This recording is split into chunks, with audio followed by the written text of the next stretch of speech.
annagoo taleexnaado jahaad taladii soo qaadnay 700 oo darwiish togatay neef doora sayidkayagu tii uuna yidhi tora ku heensaynay shakadaha intuu noo tabaday noogu tacab qaybi ilaahay ha tabantaabiye ducada noo tuumi wareegada rag baa waxay tawali yaan wax kaa tegin annana tawlka qaalmaha nin iyo tulud u soo saaray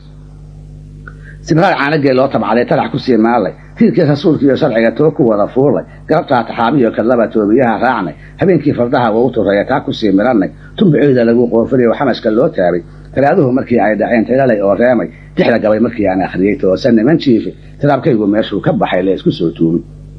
salaadii markii aan tukaday yaalka kaga teednay toga ula sameeyay dooyadii hore u tuuriyeynay intay timacan noo soo arkeen marada noo taagay annaguna jahaad kama tagnee tiinbad ugu roor tangayaal tabaaday iyo gool weerarka u tooxnay tiidaanya ololkii dhulkii taani naga qaaday tolaalayda qayrada berbera tahan la weydaari tan buglayaashiyo kuway tabaysay soo gaaray taysaha gugii oo hanqaray tirnigtii yaadhay taraxumada awrtu u xiray baqa taraarsiinay digligaanku meeshuu turqaday lagu tuusii geela tirsan maayo uunkii tirmiyo turishle ii doore tursubaanadii iyo halkaa koofi lagu toogay gaaladu waxay tacab lahayd taabnay garabtaasi maadhiin turaabtaa ka badan tuurta kaga qaadnay tukihii intaan niman u waray tuma la soo qaatay